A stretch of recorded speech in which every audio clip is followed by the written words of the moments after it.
Aloha mai kākou. Welcome to today's Hawai'i Children's Trust Fund training on the topic, Understanding the Culture of Military Families, by today's speaker, Ms. Julia Yeary.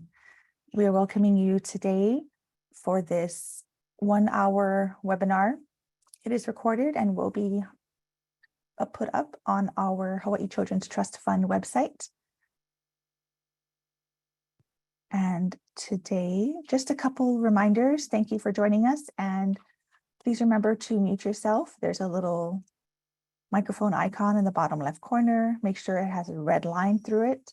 I will also be helping you folks with that. If you have any questions throughout the webinar, you can type it in the chat and I will keep track of it. And towards the ending, you will be available to ask any questions of Ms. Julia. A couple other Zoom things. I will be sure that Ms. Julia is on Spotlight so you can see her picture while watching the PowerPoint slides as we progress on.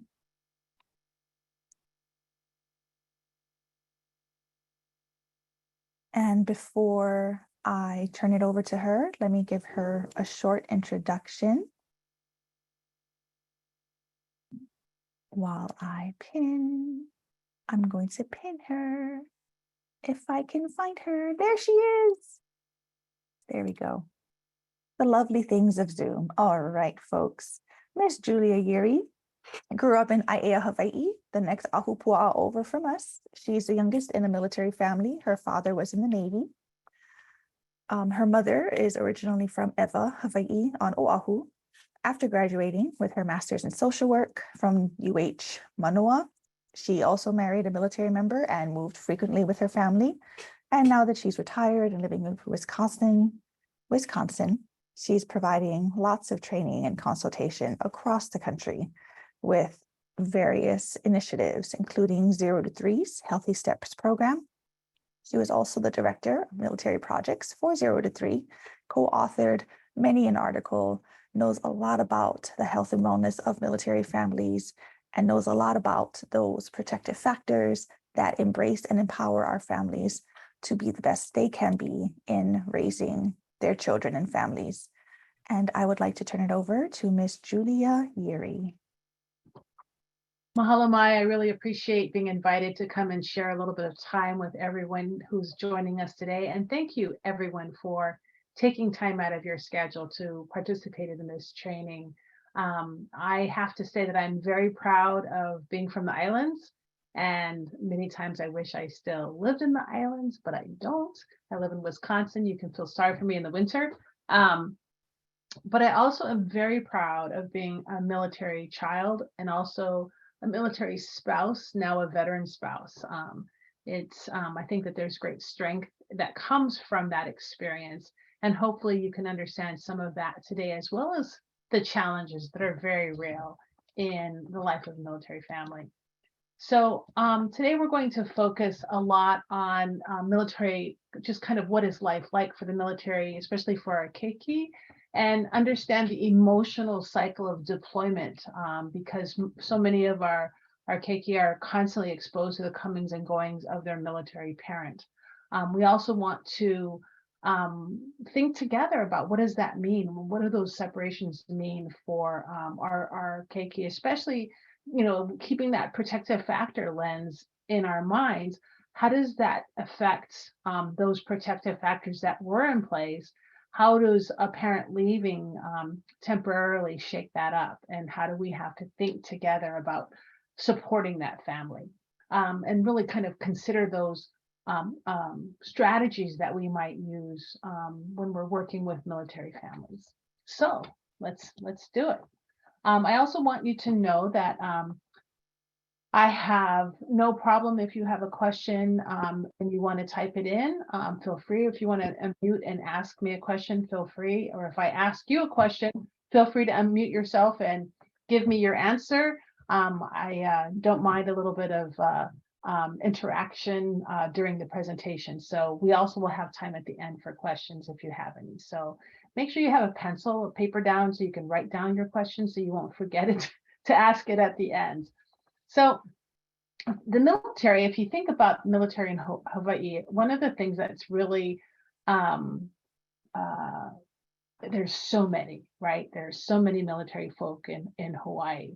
And if you think about what that means for you and your work, um, if you were working with any population, you would want to know a little bit about their culture.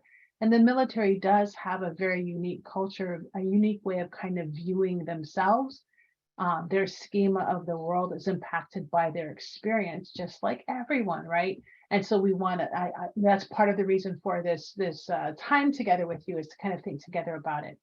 We also don't want to forget our National Guard and our reservists, who actually just are in the military part-time, and full-time they are doing perhaps another job in the islands, and then go to practice or train their military skills once a month, and then once a year they go on a longer kind of exercise to practice their military skills, and then they can be deployed sometimes more frequently than our active duty folks. So really kind of thinking about that population too.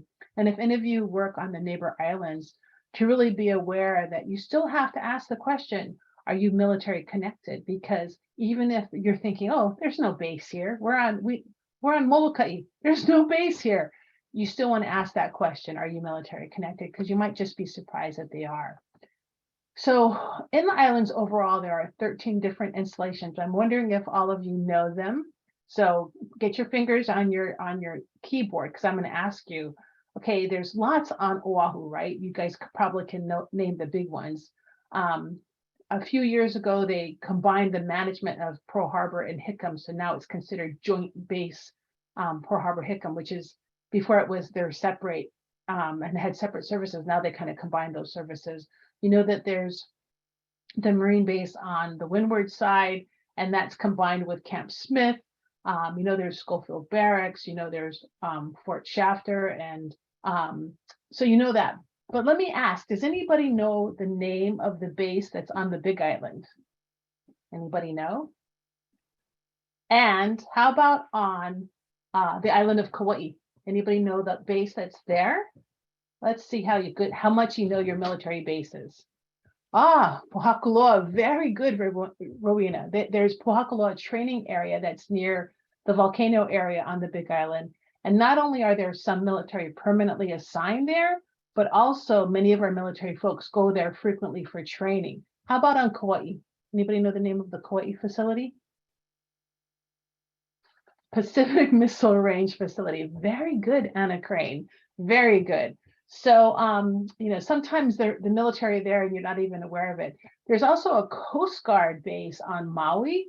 And while the Coast Guard is not considered part of the Department of Defense, it is a uniformed service, and it is still, they're still subject to a lot of the same kinds of issues that all our military families face. And so it's something just to kind of think about, including Coast Guard, when you think about the military. Hawaii ranks 7th in states with the number of active duty. So it's pretty high for being such a little state. The Department of Education says 7% of their students are active duty military. 7%, that's kind of a big number. And it's estimated about 250,000 military personnel and their families live on within the islands. And I have to say that includes our family members, not just our active duty members. So one of the things that I think it's important to know is that the military, all of the different services are similar for sure, but they're also, they have some unique things about them. And some of you, when I was working with the Hawaii court team, you guys have a baby court team there. And one of the things that we were talking about and working with them is helping them to understand the difference in the services, because sometimes families would come and they'd be military and they'd be by themselves, and sometimes they would come and there was someone from command with them, and sometimes, you know, and sometimes they would wear their uniform and sometimes they didn't, and you know, there was just some confusion about it. And part of it is each branch of the military has their own policy on how they handle things like going to family court or letting their service members off for services, or depending on how busy they are, and how busy they are, we have a term for that. We call it op tempo or operational tempo. And when they're gearing up for a big deployment, when they're going to leave together to go somewhere like let's say to Asia to do something over there, then usually there's more time spent getting ready. So that op tempo increases, and the service member is not home as much. So all of the different services have a slightly different flavor. There's the Army. The Army is, of course, the oldest branch of service, and they are, you can frequently see them, for instance, wearing their camouflage materials out and about in town. They are the largest military service. The most, the greatest number of people are in the Army, and they have a variety of different jobs that they might have. The Air Force is well, I should say Navy next is the next largest. And of course, there's a large naval presence in Hawaii, and they have different uniforms that usually people can spot right away for the enlisted, because they have that white uniform that stands out, or when they're working in their working clothes, they either wear a camouflage uniform that's similar to the Marine Corps, or they wear a light blue shirt and dark like jeans. So they kind of stand out. And the officers wear khaki clothes. Air Force is, again, Air Force now wears the same uniform as the Army when they're wearing camouflage clothes. But their more dressy uniform is usually a light blue shirt and dark blue pants. And then the Marine Corps, and I have to say I'm a little prejudiced because my husband was a Marine. So if there's any Marines out there, or Marine spouses out there, I say "Ura Semper Gumby," which means always flexible. The Marines stand out really as well. They usually wear dark green pants and a khaki shirt, or you don't tend to see them as often in their camouflage uniform out in town, because they're really only allowed to get gas and go home. They're not supposed to, that's considered like their working uniform. They're not supposed to be out in town going to restaurants or anything like that in that uniform. They're supposed to only be going home or staying on base in that uniform. So usually you see them in their their green pants and their khaki shirt, unless they're dressed up in their fancy uniforms. So they all look a little bit different. One of the things that's really, they deploy differently. Their units are called different names. Their ranks are slightly different. And in fact, if you are in the Navy and you are a captain, that's really high. That's one less than an admiral. But if you're a captain in the Army, that's high, but that's kind of a junior officer, not a high officer. So it can get really confusing if you're a civilian working with these folks. And so sometimes it helps, instead of asking them their rank, because that's the polite thing to do, is call them by their rank. So you want to say Sergeant Smith, Captain Williams. You want to use their rank because they earned it, just like a doctor earned their rank. So you want to use that term. But you might ask them, what is your job in relation to the person, in relation to the base? What does that job look like for the people that you're working with? And if you're talking to command, you want to ask them what their role is within the command. So you always want to ask, because sometimes it can be very confusing. There are charts, and I thought about putting up a chart with all the ranks on it, but I thought it might be just more confusing to do that. So just know that you can always ask someone in the military, what does that mean? Being a sergeant, what does that mean in a rank? Can you explain what a sergeant does? And they'll take pride in telling you what that means. They want to share what that means. When you are in the military, the reality is it may mean frequent separations from home because of training, because of large military exercises, because of deployments, and also what we call unaccompanied tours. And that's when a service member goes by themselves away from their family, and their family stays where they are, and the service member goes by themselves, not with their unit, but alone. That's the hardest deployment on families because the spouse frequently feels like there's no one to call. When they go as a unit, a lot of times the spouses have a really close network that's trying to support each other. You might have heard of the family readiness groups in the Army, or the key volunteers in the key spouses in the Marine Corps and the Air Force. And so, or ombudsman program in the Navy. So really understanding those spouse to spouse volunteer programs can be very helpful, and know that when someone deploys with a unit, there's usually a large group of people that kind of work to support that spouse who's left behind. When someone goes by themselves on an unaccompanied tour, there's still organizations ready to support them, but it's less organized with spouse to spouse type of support, and it's more the concrete services like the Family Readiness Office on the installation. Working in the military, my friends used to laugh, and I'd say, yeah, I don't know when my husband's going to be home, and they go, well, what do you mean? What time does he get off work? And I laughed, because I never knew when my husband was going to get off work, and that's how it is in the military. Some military have office jobs where the office closes at 4:30 or at a specific time. But the majority of our military their job is training and getting ready to go to war or to defend our country. And they work when there's work to be done. So if they need to clean the barracks because they're getting ready for an inspection, they clean until they're done. If they're training to deploy, they might be having a lot of, if they're pilots, they might be flying a lot more late into the night. They might have more time trying to repair things and get them ready to go. So all of that is tied up in that operational tempo I mentioned earlier. They don't have control over that. A military member does not have control over that.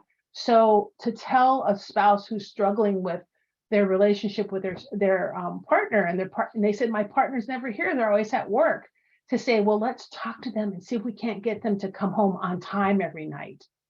That's probably not realistic if you're talking about someone in the military, because they have to work when everyone else works, and they aren't allowed to just leave because they're having a tough time at home. They're expected to be at work. That's their number one job.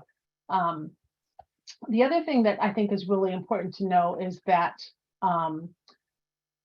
the high operational tempo and just inherent in what our military members do, it's dangerous. And so even though they're just practicing, they're just training, there's still danger inherent. And we have had serious accidents, and we have had loss of life. What our military does, our military members do put their lives on the line every day in defense of our country. They might not be at war, but they're getting ready, they're practicing, they're making sure they're trained. And so if there's an accident, if there's an accident that happens, like when a plane crashes, or when there's a training accident where a truck might, something might happen with the truck where it goes where it's not supposed to and someone gets hurt, those kinds of things, they work really hard to make sure it doesn't happen, but sometimes they do. And so military spouses have to always be ready for that, and they're always living in fear of that happening. And then, of course, when you think about your protective factors framework, and a lot of it comes from how do we support the caregivers so that they have the resilience needed, the supports needed to be able to be present totally for that young child. Well, when you move from all of your established support systems to a place that you don't know, that can be really challenging for our military members. Their natural support systems are disrupted by these moves. And I can tell you that it's common for military to move every 2 to 3 years, very common. And it's common for military members to have deployments every other cycle of move. So every time they move, they call it a PCS, or permanent change of station. And those usually last, like I said, 2 to 3 years. And then when they move again, they usually have a shore duty and a deploying duty. And when they're deploying, they deploy. We have many service members now, when you ask them how many times have you been deployed, they'll tell you they might have only been in the military for 10 years, but they might have had 8 deployments in those 10 years. So it's something that they constantly live with. So I love Mai's talking about having to make new friends, having to adjust to new schools, new systems, new teachers, having to find new doctors. They go to the military doctors, most of them, but here's this doctor that I trusted and I knew my kid, knew me. I could talk to them, and then I move and I don't know anybody. And how can I talk to these people that I don't know? It's very, very hard. So another kind of point that I really want to make sure that you all are aware of is the concept of chain of command. Your service members that you're working with, the service member is going to talk about their chain of command, and they'll tell you when you say, I'd like you to be here for this home visit. We're going to have a home visit, and it's really important that you be here because we're going to talk about some really important information. And they say, oh, I don't know if my sergeant will let me come. And they're talking about their supervisor, right? Their chain of command.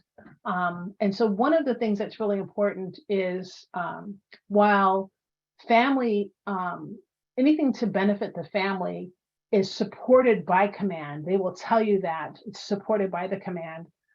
There's many levels of command. And so sometimes the service member will tell you that they can't be there. One of the things you can do is you can ask, I understand that there's a lot going on, but it's really important. Do you think, how would you feel? Would you be comfortable if I contacted your command and spoke to your command to request your presence? Or would a letter from me that you could take to your command, would that help you in being able to attend this meeting that we think is really important? Let's say it's an IEP for a child, or it's a home visit where you're really talking about some struggles that the child's having, or it's a doctor's visit where you have an expectant mom who has complications. Any of those things, if you really feel the service member needs to be there, you can talk to them about somehow contacting their chain of command.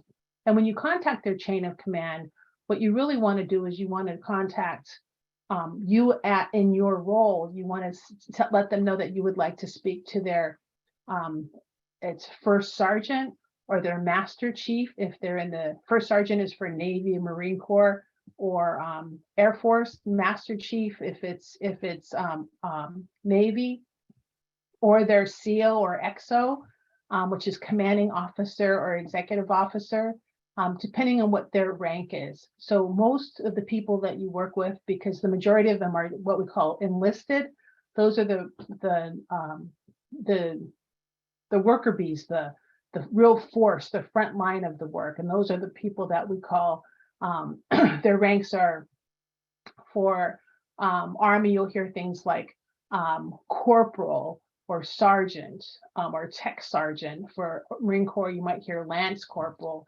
You might, for the Navy, you might hear specialist. For the Army, you might hear specialist, or you might hear words like that. When you hear words like lieutenant, captain, major, those are officers. And so it's really hard sometimes to know what the rank means, but you can ask the person you're working with, listen, who is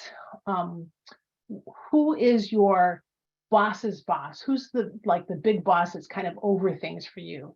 And you really normally want to try and reach out to a first sergeant, a sergeant major, or a commanding officer, or a master chief, if you're trying to get a big activity to happen for your family. If you want them there, the meeting's really, really important. You want to get permission for them to be there. That's who you want to write the letter to. Hopefully that makes sense. If you have questions about that, please write it down, because chain of command is very important. And sometimes their chain of command, I might be a brand new private. Maybe I'm a private first class. I have one stripe on my arm, and my boss is a corporal who has 2 stripes on their arm. And the corporal knows that if I go away, the corporal has to do all my work. And they go, no, you can't leave. I need you here.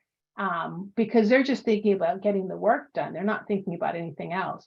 So sometimes you have to go higher in the chain of command to get permission for them to be missing work and being present at a meeting. Hopefully that makes sense to you. So don't be afraid to ask. Don't be afraid to write letters asking, and you're requesting. Sometimes it's not possible because of up tempo. But if they're on island or in the community that you're in and not deployed, it is possible. I can tell you if they're deployed, they do not send service members home unless someone is in danger of dying. That's the only time they send a service member home to be with their families. If there's in danger of an immediate family member dying, which is spouse, child, or parent, they don't send a service member home for anything else. They don't send service members home when they're deployed so they can be present for the birth of their baby. It's just not done. So it's sometimes it's a shock if you're not used to the military, but that's just how things are. So let's think about a case real quick, okay? Let's think about Jana. She's 19. On your screen, you can read along with me. She and her husband, Micah, met a year ago when he was in school for military specialty training. Micah's 20. Jana shares that they fell in love instantly. And after only 6 months, they decided to get married because they knew Micah was going to be moving away. And so Jana left her home, the only home she knew, and is now living 900 miles away from her home. In your case, it's going to be thousands of miles away from home, right? Because they're probably across the ocean. This is the first time Jana's been out of her home state. She graduated high school and worked as a sales clerk. So she's left all of the friends that she's known since middle school. And now she's here in the islands. She doesn't know anyone. Her husband's never home because he's getting ready for a deployment. And she just found out that she's 4 months pregnant and her husband is deploying in 3 months. So just want you to like close your eyes for a minute and just imagine being Jana, expecting your first baby, knowing no one, and knowing your husband's not going to be there for the birth of your baby. How does that feel, right? How does that feel? So scary, so alone. You can see how that can really tug at all of your emotions as you're trying to think about bringing new life into this world and what that's going to be like. In addition to that, not only is she here so far away from home, but she's surrounded by a culture that's just brand new to her. Here's some of the words that are really common in the military. And if you know of any of these, please feel to write it in the chat, like latrine. If someone says the latrine's over there, and the what is where? So what does that mean? Household goods, mandatory fun. What in the heck is mandatory fun? 0 dark 30. Oconus, Deers, TSP, LES, TRICARE, household goods, commissary, all of these things, like who knows what they are? And so Jana's having to not only deal with being so far from her family, the fact that she's going to deliver a baby alone without her spouse, and she's also in a culture that she's trying to learn about. She's trying to learn. So this is something that we want people to really kind of understand, that it is such a foreign environment for our families, and to understand that they're trying to learn it too at the same time, right? So how do we support them with that? So how do you think Jana felt leaving her home and finding herself in the middle of a military community? Anybody want to come off mute and share what you think? What do you think it was like for Jana?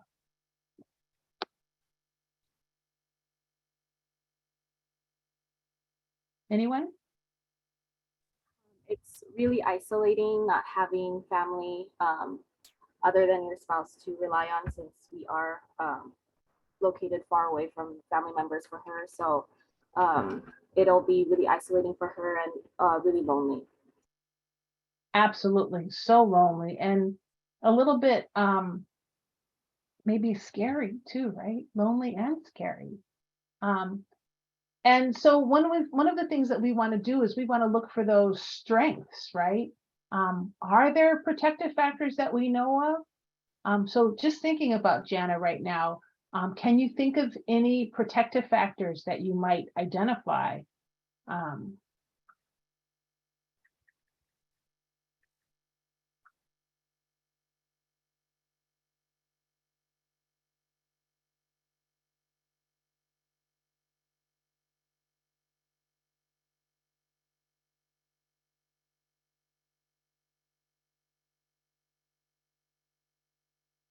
She definitely needs social supports from the community and new friends. But can you think of a protective factor that maybe she's showing when you think about Jana? So think about her resilience. Think about the willingness to leave all that you know and travel so far because you love someone. I know a lot of people that wouldn't do that. Yeah, bravery to move. Thank you, Jackie. That can be a real protective factor. There's some strength there that we want to tap into and recognize that. Say, listen, you're so brave to have left all of your friends and all of your family and come here, not knowing what it was going to be like. And let's tap into that, because that resilience is something that's going to help you really achieve all that you hope to achieve while you're here, because you have that strength of character to try something new and to be brave and to jump in with both feet, right? To leave all of those supports. So let's recognize that resilience that you're showing there, right? So her sense of adventure, willingness to try new things. So how can we help her with that? How can we help her tap into that, right? And so we know that Jana might feel very worried that she's going to have a baby while her spouse is deployed. So something else we can really take a look at is how can we help her not feel so alone, and the protective factor of both concrete supports in times of need and the protective factor of social supports, really helping to build her social network. So how can she take advantage of programs that are there in the islands for expectant moms, maybe mommy and me classes when the baby first comes. Maybe it's a new parent support home visiting program that's available on all of the bases. Have a new parent support home visiting program where they have a home visitor go into the home. Many of the bases have, either through the Armed Services YMCA or through their new parent support program, they have play mornings after baby comes, taking parenting classes and meeting other parents there who are also expecting a baby at the same time. Chances are she'll find other people who are expecting a baby while their spouse is deployed too. So this is kind of how we tap into kind of thinking about the person and thinking about what are their protective factors, and then how can we boost those protective factors to help her to have the inner resources to really thrive in this community. So a couple of things. I don't know if anybody knows what a soup sandwich is. For back to our acronyms and our weird words. A soup sandwich, if anybody doesn't know what it is, can you imagine what happens if you tried to make a sandwich out of soup? It would all fall apart, right? So a soup sandwich is when you have a plan and everything falls apart. It's a soup sandwich. You're having a soup sandwich. FRG is the Family Readiness Group, and they're the ones that really have a spouse to spouse for our Army folks to really provide support through many things. Some of them are social, some of them are connections to resources.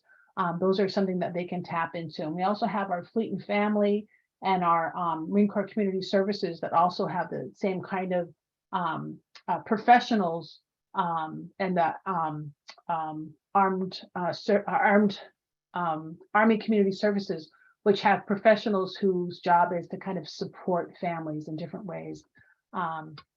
You could mess up a soup sandwich. Jackie said she's heard that before. Yeah, you can take something that's already going bad and you can make it even worse. So soups, some of the little terminology that the military have are really quite funny. So check my time. I'm going to have to go faster. So how does separation feel to a young child, right? So real quickly, I'm going to go through what we call, this is developed by Pincus and others, their deployment cycle. And they say it's broken up into pre-deployment. That's a phase when you find out you're going to go through a deployment. And we actually call this, you can kind of think of it as anticipatory grief. You know that the separation is coming and you have a lot of your emotions up front before it happens.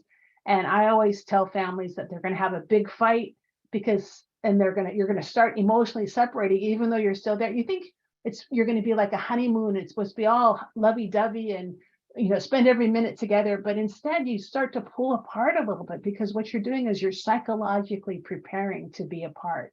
That's normal. So it doesn't mean your marriage is going to fall apart. It just means that psychologically you're trying to prepare for it. When the deployment actually happens, you actually go through a grief period, just like a bereavement period. And I used to tell the spouses that I supported, like, you know what, you're going to be sad. It's crummy. You don't like it. This is not something so what, you go out and intentionally mourn, watch a sad movie, get out your Kleenex and cry, because you need a good cry. You need to know that this is just normal to feel sad. And it's normal to kind of feel like, oh my gosh, my how can I be happy because my everything is gone, right? So that is to be expected. But after about 4 to 6 weeks, you kind of settle down, you get into a routine, you kind of know, okay, I can handle this. Maybe there's even some good things about it because you know what, I don't have to pick up clothes around the hamper because you know what, I put my clothes in the hamper, not next to the hamper or on the hamper, goes in the hamper. And I can watch any TV movie I want. I don't have to watch movies he approves of or she approves of. So there's some kind of balance. You kind of get into a routine, and we call that the sustainment period. But then we redeployment, and that's kind of a weird term, but basically it's the anticipation of the return. And you kind of go through that anticipation of the changes, and not all of it can be necessarily all positive. It might be, do I want to share the remote control with my spouse? Or I feel like I've got things under control. Are they gonna, maybe I've developed a wonderful bond with my child and maybe I think my spouse is gonna mess it up. It's normal to have some doubts about how the spouse coming back is going to change the dynamics in the family. And to be wondering about that. And that period usually starts about 4 to 6 weeks before the return of the service member.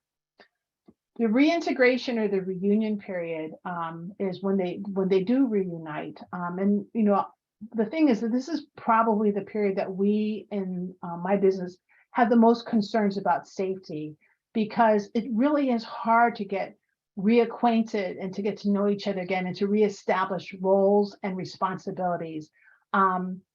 It is very, very, very difficult at times to make that transition back. And that's when families need the most support. That's also the high danger period. And you in the islands, I think, are very familiar with some very tragic cases where there were murder-suicides or child maltreatment or other things that have happened during this period, this reintegration period. So we want to be really sensitive to the fact that this change is one that needs support, that the family needs to know where they can go to get support, where they can go if they need safety, right? Where they can go to get shelter should they feel threatened anyway, and how to ask for help. One of the places that I'd like to encourage you to think about, besides all of the great programs that are there on the island, and each installation has support programs. I'm going to tell you about Military One Source, which is a telephone support program and internet support program that's available 24/7 for all of our military connected families. But we also have chaplains. And so chaplains have a degree of confidentiality that a lot of others don't, and while also having connection to command. So connecting to a chaplain or a military religious person, there's usually a chaplain assigned to every unit. So your military member will have their own chaplain assigned to the unit, but also the base has chaplains that you can go to get support for families. So it's something to kind of think about for support. And then finally, you settle into normal. You have your new normal. You know what, maybe now before I always did the checkbook, but now I let my spouse do the checkbook because we discovered they're better at it, you know? So there can be some changes that you agree upon and you kind of get this new normal going until you find out you're deploying again. And then it starts all over again. And for a lot of our military families, they come back and they're planning their next deployment before they have even finished adjusting to the return. And that's, again, very, very hard for our families to make that that movement. We also want to, I wanted to, that's not Maria, is it? Is that Maria? Anyway. It's Malia. Hi, Julia. Oh, hi. Our military members tend to be bred into them to be old-fashioned in their respect, in the sense that they say sir and ma'am and madam a lot. In fact, my husband was active duty for 30 years and everybody called him sir because he was an officer. And then he went into work as a civilian and someone said, "Hey, Alon, how's it going?" And my husband went, you know, this was someone who was super junior to him. It was like, yeah, they don't call you sir anymore. You're a civilian. Hello, welcome to the civilian world. So, but when you're going into someone's home and the person's calling you ma'am, ma'am, ma'am, and you're going, I think we're the same age. Why are you calling me ma'am? You know, it seems like it's like overboard, but it's drilled into them. So one of the things for us to really kind of remember is that respect that our service members have really stressed on them. Again, one of the things that we want to make sure that we're thinking about is the little ones, right? That's why we're here, is thinking about the little ones.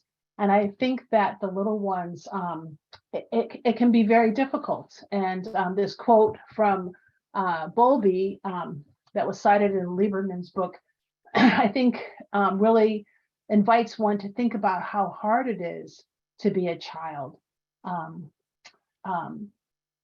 Takes imagination to sense the intensity of the distress. In this case, it was mothers who were in the hospital. They're as overwhelmed as any adult who has lost a beloved person to death. To a child of 2 with this lack of understanding and complete inability to tolerate frustration, it really is as if his mother has died. He does not know death, but only absence. And if the only person who can satisfy his imperative need is absent, she might as well be dead. So overwhelming is a sense of loss. There's a song written by Chuck Mangione that says, "Please somebody hold my hand. I just lost my daddy." And then it says that mommies can't be daddies, you know. So it's like this special person in my life who feel the specific need is not there anymore. And we want to make sure that we're thinking about that loss. And this loss can impact young children, especially when you think about the fact that their brain development is happening at the same time. So this change in caregiver may be really hard, especially if there's a single parent and the child is going to a relative or a non-kidship care while the parent deploys. That can be so hard. And even if it's the partner, you know, the partner is deploying and the child's staying with a caregiver that they know, the roles that that partner had are going to be missed by that child. And then you also want to think about the fact that what is that caregiver going through as well in their own sadness, in their own dealing with the deployment or the absence of that person, their own grief, right? Even in the beginning phase, that pre-deployment phase, that anticipatory grief, what's happening with that parent? Developmentally, we know for children, this is laid out in front of you on the slide, is kind of what we expect kids to go through with dealing with separation from their caregivers. So if we layer on top of this the idea that the parent is going to go away for X amount of time, let's say 6 months or 9 months, and then come back, it's very different from, you might say, oh, it's kind of like a divorce, right? Especially when the parent doesn't live there. It's a little bit different because the parent is present, even though they're not, they're gone. So how do you have that balance of helping to keep that parent in the life of that child, while also helping the child understand that the parent isn't there daily for the kind of activities you want to do. So it's very tough. And a lot of kids tell us how tough it is through their behavior. So you might have more fussiness, more aggression, more withdrawal.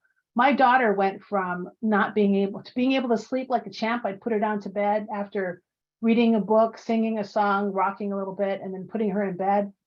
She was 18 months old, to being freaked out if I left her sight, and she would just like have a meltdown. And it's like, my husband deployed. She was afraid I was gonna leave too, just like her daddy.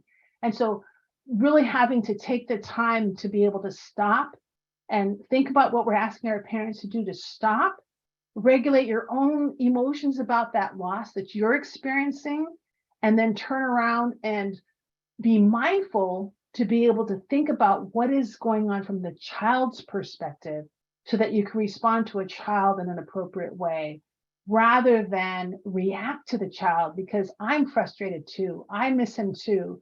And I want to say, stop crying.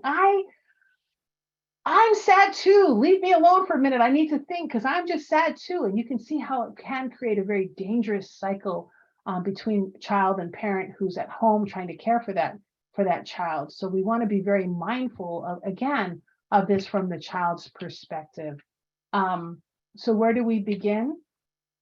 There are thinking about this from the cycle of deployment. We think about this from protective factors. One of the things that we want to really kind of think about is how can we create activities that nurture those protective factors that we know are so important. And I'm really should stop for questions, so I'm going to go through this really quickly. Activities to strengthen parental resilience, like talking about how brave they are to come here, and how do we tap into that, and how can we help them perhaps with either connecting to their family support centers, their family readiness groups, to tap into others who talk about how they handle the separation, and how do they deal with the tough times when that child is having difficulty. What do they do to regulate themselves so they can be there for their child, taking deep breaths, mindfulness activities, all of that can happen to help make them more available for their child. Taking breaks, getting in touch with the Child Development Center or things. Many of the bases have respite care programs for parents that are really stressed out. So tapping into, and I'll tell you in a minute how to get a hold of that if you don't know how to find out what kind of respite care programs are available on your installation. We also want to remember that for knowledge of parenting or child development, we want to make sure that we still want to keep that away parent informed of what's happening, because they can still be a source of support for that parent, even though they're deployed, through their emails, through their text messages, through their letters that they can write, and through their phone calls. So we want to be able to make sure that that away parent is aware of child development. So when you're sharing information about what to expect next developmentally, you want to make sure that you also provide it to the spouse so they can share it with their away partner, so they're aware of those same things, so that they're not coming back to a child expecting them to be a 6-month-old that barely moves, and they come back and the child's a year and won't stop screaming and is running around and touching everything, right? So you want to make sure that you help that away parent understand those developmental changes that are happening in that child. Social connections for parents, especially for the parent that's at home, the home front parent, is critically important. And one of the things you can do is encourage that parent to stay in touch with their family readiness groups, their spouse-to-spouse groups, attend every function that they possibly can, because that's where they're going to meet people. And through that group, they're also going to be able to find out, they're going to have things like, we used to do tag team shopping. I had a girlfriend who her husbands were deployed together. We'd go to the store together, and I'd watch the kids for 15 minutes, and she'd walk around the mall by herself for 15 minutes, come back, and then we'd swap. So that we had just 15 minutes of time to ourselves, plus we had another grown-up to talk to. So, I mean, kind of thinking creatively on how you can use your social connections to fill some of those gaps that you're missing having your partner deploy. And social emotional competence of young children, one of the things that we have to understand is helping that home front parent and the away parent be attuned to that child, helping that child understand that when the parent understand that when they're upset, how they calm themselves is something that they're teaching their child, and that they can give their child words for it. Like when my daughter wouldn't settle, I had to say, you know what? I know you're sad because your daddy left on deployment, and I know you're worried that mama's going to disappear too, but mama's not going anywhere. I'm going to be right here. I'm going to be right here if you wake up in the middle of the night. I'm going to be right here in the morning when you get up. I'm going to be right here. I'm not going anywhere. So really kind of build her social emotional competence to help address her fears directly, be able to talk to that directly, understand that she might not be able to articulate what it is that she's feeling, but I help to give her those words for those feelings. And then we're going to talk a little bit about concrete support in times of need. Obviously, your programs are concrete support, but also there's some great programs that I'm going to real quickly talk to.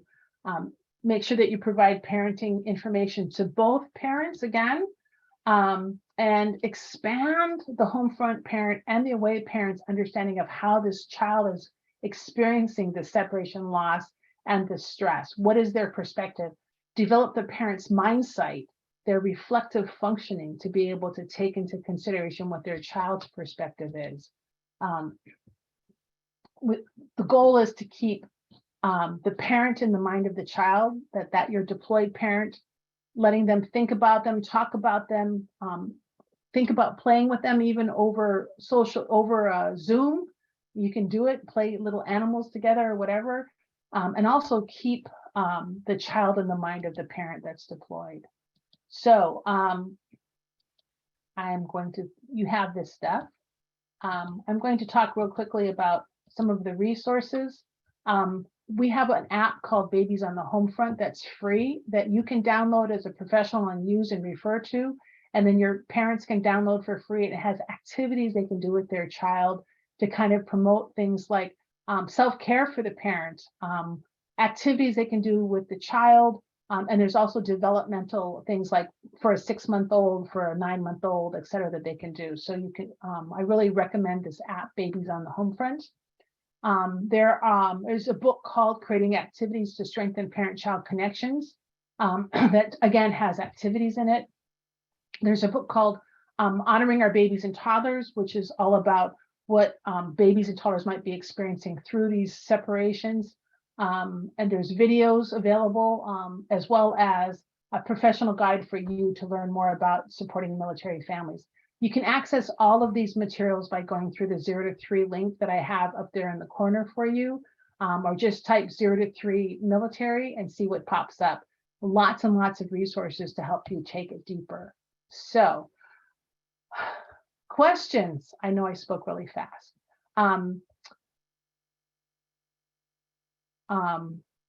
Community-based agencies and programs that partner with military-sponsored family programs to support families and children.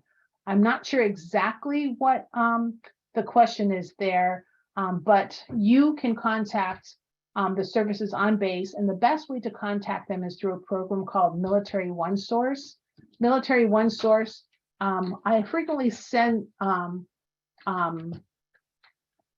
the email and all of that, but it's easier just to type in Military One Source on your search engine. Military One Source is the information referral site for the military. So if you don't know who and what is available for your service member family, you can actually call Military One Source and say, hey, I have a family whose spouse is deploying, and I'm wondering who I might talk to at Schofield Barracks. They will actually look up, and then you'll get the information for the Army Community Services or the information for the Family Readiness Group at Schofield Barracks. So that's something that's really useful for you as Military One Source.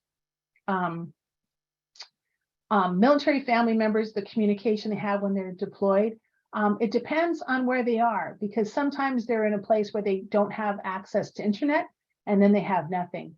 But they always try and make sure the home base where the military member is, whether or not on patrol, has internet access, and then with that internet access, they can email, they can text, they can do video conferencing back and forth. So they do try and make that available as much as they possibly can, unless there's a security reason why not. So like, let's say we might go dark. That means we're not going to communicate with anybody in the outside world until this mission is done in order to keep everything top secret.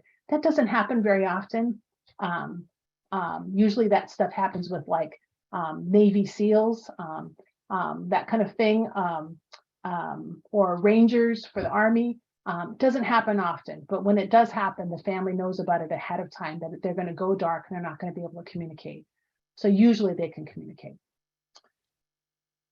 Any other questions that anyone has? This hour went by too fast. There's so much information. And I really recommend the Babies on the Home Front app for your families. I think that you'll find that that is really, really helpful to give activities.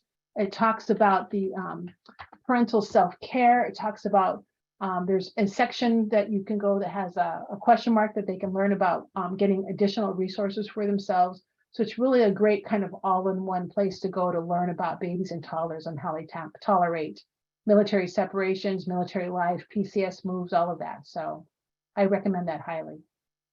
It was too fast. Not enough time. You had a lot of information to cover. We have one more question about Hawaiians and Pacific Islanders. We know they do serve in the military. Are there additional resources for these families here? I'm not sure if maybe someone here can answer that, if there's specific resources for them there in the islands. I do know the people of Hawaii are very, they rank 12th out of all the states that enlist in the military. Very, very strong military presence. I'm not sure of any specific resource for Hawaiians and Pacific Islanders. I do know that they tend to congregate when they deploy, they find each other. It's very nice to have that connection, that people who have that island connection. And so, again, I encourage people to meet other people, to get out, use their bravery to meet others. Right. That's the best advice I can give you. I would suggest seeking out your certain branches, key spouse or ombudsman, or their FRGs, their family resource groups. Their specific branches, kind of community pages. They've got Facebook pages, they have meet and greets. They've got all kinds of things for us to get connected. I met a lot of local people, spouses here that weren't my friends before, and now they are. Yeah, absolutely. And the Red Cross, again, Red Cross, as well as the Navy Relief, the Army Relief, and Air Force, those, all of the branches have a program to help families that are having financial needs as well. So again, that military one source number is your first go-to if you don't know who to call, and say, I want to know if there's any financial resources to help get this mom's mother to come and help because their spouse is deployed. And then they'll tell you what that number is, and then you call and they can see if it's available or not available. So it's lots of good information. That military one source is kind of the clearinghouse to connect to all of the resources. Hawaii ranks 12th in the number per capita of recruits, of military recruits. So, you know, there's 51 states if you include Puerto Rico. It ranks 12th in enlistments. So, guys, go meet your family resources too. That's something else you can do. If you work, like let's say in Wahiawa, and you work a lot with Schofield Barracks, go make a visit with the Army Community Services in Wahiawa at Schofield Barracks and say, hi, we have this program. I just wanted to meet you guys and have a connection. It'll save you a lot of time making those kind of network connections. So thank you so much, everyone. Mahalo for joining us today. And thank you for the great work you do with all families. So appreciative. And Malia, nice to see your name up there. Mahalo, Miss Julia. And thank you for sharing all of your Manoa knowledge with us today.